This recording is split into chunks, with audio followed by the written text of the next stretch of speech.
السلام عليكم، اهلا بيكم مطبخ ريتال للاكلات الشهيه. كل سنه وانتم طيبين. دي اكله من اكلات العيد اللي لازم نعملها في العيد، طاجن اللحمه ببصل.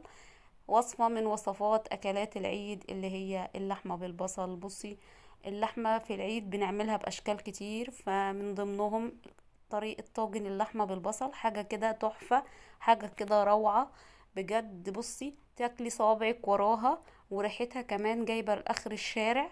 بصي المنظر بتاعها حاجة كده تفتح النفس بجد. لو عجبكم الفيديو ما تنسوناش في الشير واللايك والاشتراك في القناة، ويلا نشوف الطريقة مع بعض. بصي يا ست الكل، انا هنا هستخدم كيلو من اللحمة قصاد منه كيلو من البصل. بمسك هنا البصل بتاعي بقطعه جوانح او جوليان، شرايح كده.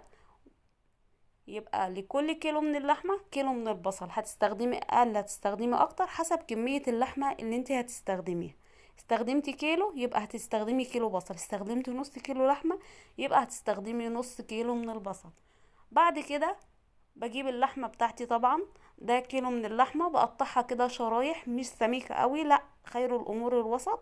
ولا هي كبيرة قوي ولا هي صغيرة قوي، قطعها على حجم مناسب علشان ما تاخدش منك سوا.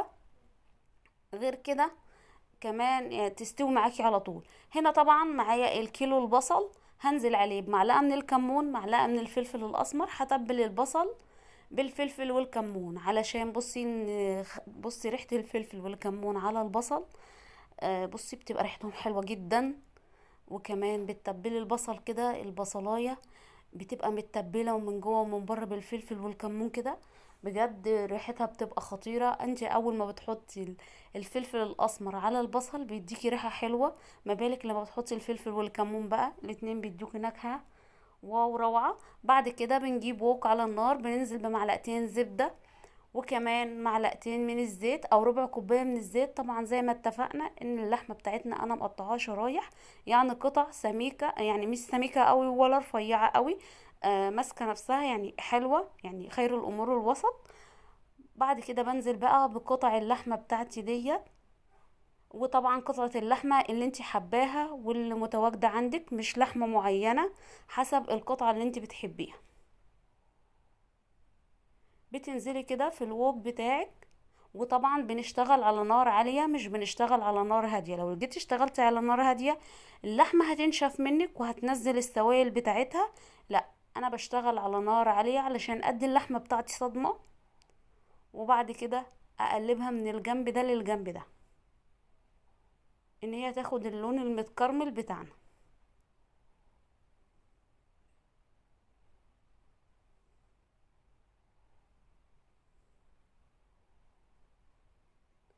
بقلبها بقى كلها بالشكل دوت لغاية ما تاخد اللون ذهبي كده حلو معانا.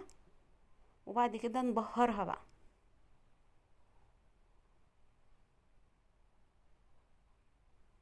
طبعا زي ما انتم شايفين كده بنقلبها قطعة قطعة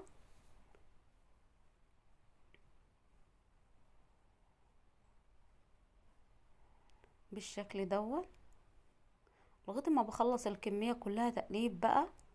وطبعا زي ما اتفقنا ان هي على نار عالية مش على نار هادية.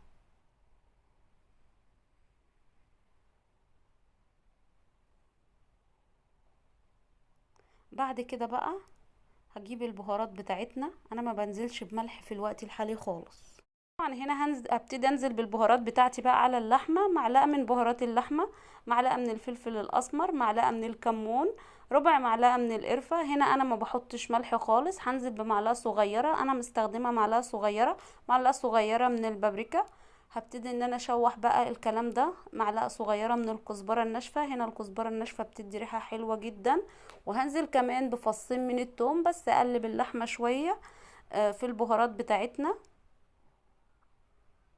بحيث ان انا اتبل اللحمه بتاعتي. انا ما حطيتش اي ملح في الوقت الحالي خالص للحمه بتاعتنا، هو مجرد ان انا حطيتها وتبلتها في البهارات. الملح انا ما بحطهوش غير وانا جايه مدخله اللحمه بتاعتي الفرن. هنا انا بسوي اللحمه هنا 3/4 سوا. طبعا بيبقى مجهزه معايا مجين من الميه السخنه اللي هي الميه المغليه علشان تسرع معايا في عمليه السوا بتاعه اللحمه.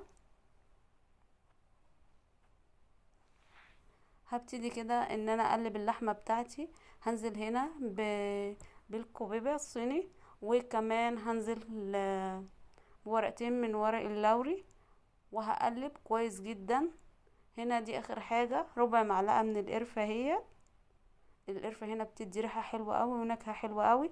لو عندك قرفة عدم ممكن تحطي، انا عندي مطحونة فبرضو بتدي نفس النكهة ونفس الريحة. بجد بصي الريحة بتاعة الطاجن اللحمة بالبصل ده كان جايب لاخر الشارع.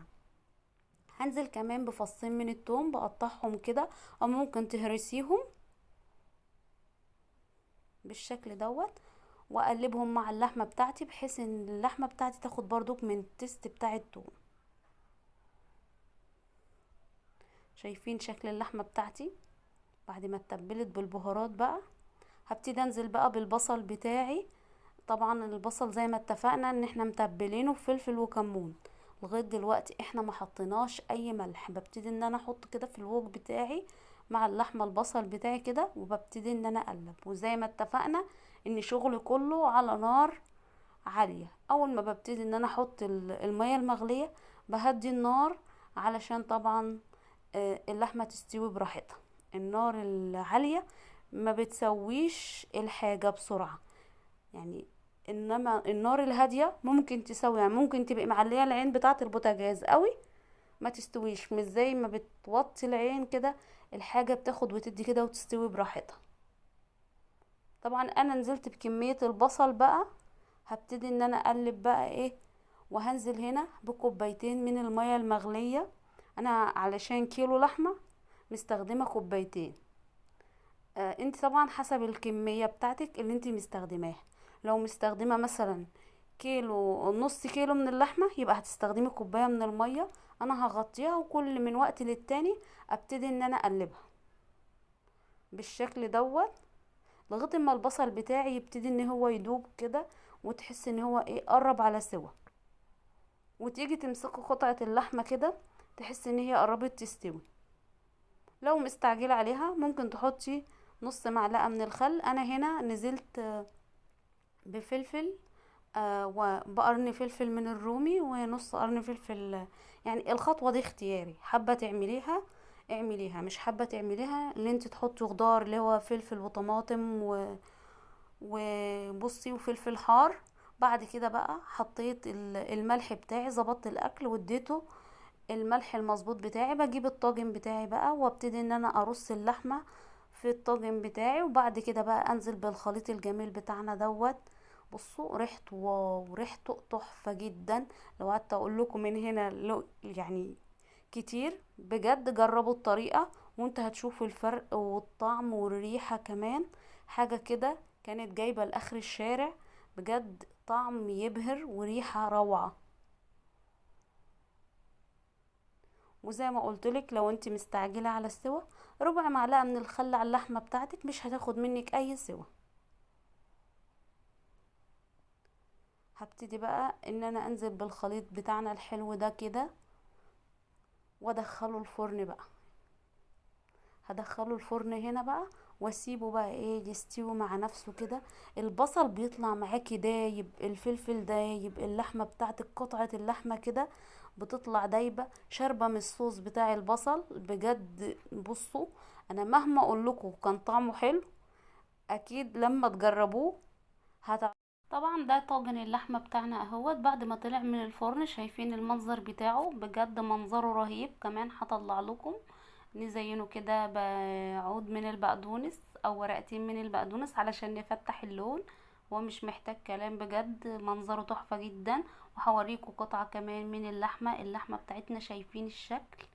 دايبة والله العظيم مستوية، وريحته الطاجن بصوا روعة روعة. هقرب لكم الكاميرا كمان، يمكن الكاميرا مبعداها شوية، بس لما تشوفوا منظر الطاجن على القرب بجد تحفة. لو عجبتكم الوصفة ما تنسوناش في الشير واللايك والاشتراك في القناة علشان يوصل لكم كل جديد. بجد يستاهل لايك.